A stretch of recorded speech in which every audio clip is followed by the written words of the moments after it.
Hello, everyone. It's such a pleasure for me to be on stage with you and see all of you today. Before I get started, I want to congratulate AMO on their 125th anniversary. Woo!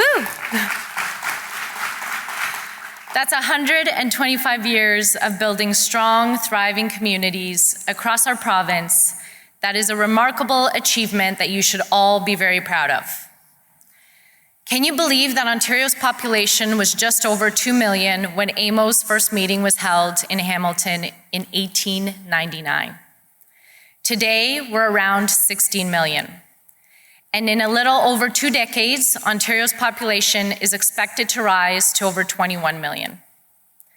We know that Ontario's infrastructure must be upgraded to keep pace with population growth and ensure a world-class standard of living for the future. It's a tall order, and it requires big thinking and bold action. It also requires courage and conviction from all of us who serve the public. That's why Ontario's plan to build includes the most ambitious capital plan in the province's history, with an investment of more than $190 billion over the next decade to modernize and expand Ontario's infrastructure. That's a generation-defining investment, but our government knows that we can't build Ontario alone. Our municipal partners are essential. We rely on your leadership and advice to provide the best possible support for your communities.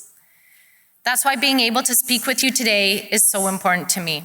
I want to thank Colin and the entire AMO board for this opportunity. Our government has listened to municipalities. By funding infrastructure, we are removing the largest barrier to building homes for the people of Ontario. We're making a historic investment of more than $1.9 billion to support housing-enabling infrastructure projects across the province.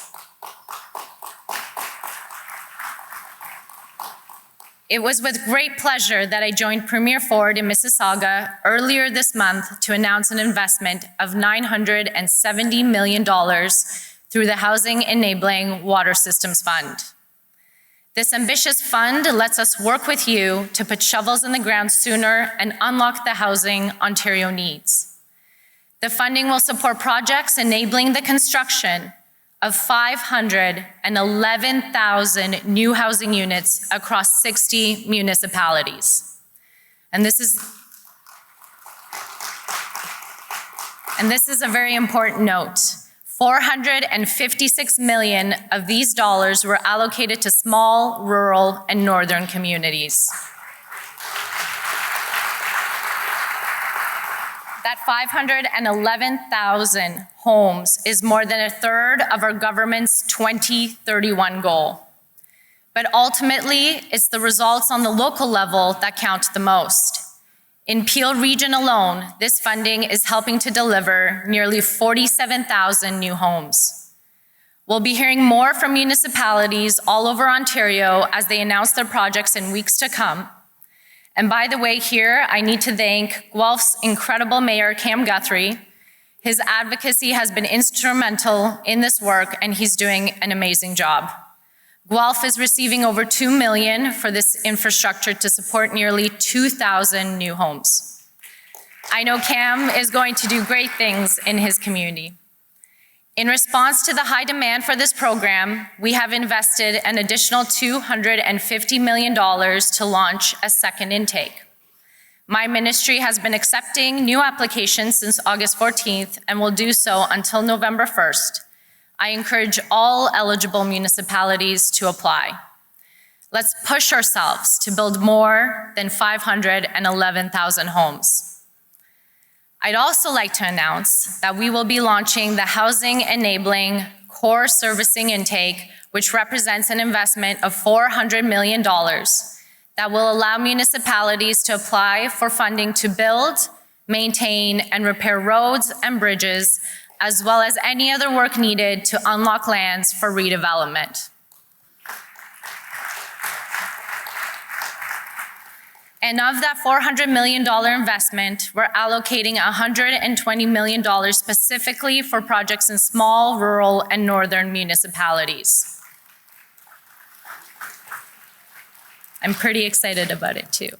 With $250 million more for water and $400 million for critical infrastructure, I'm confident that we will reach our goal of building 1.5 million homes across Ontario. We are getting it done together.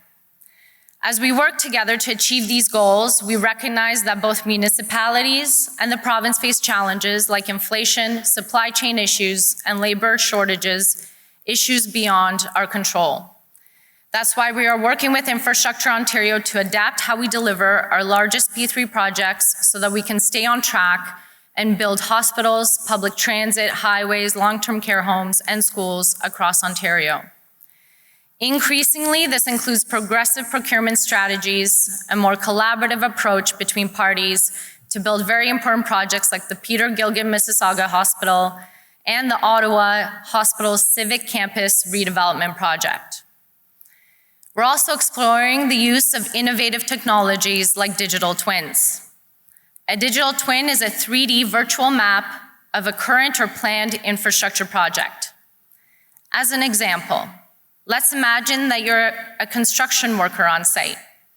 Imagine having the ability to see underground infrastructure on a tablet or a phone. Think about how much safer and easier it would be to build and make progress on that project. With these models, we can identify risks before physical work even starts.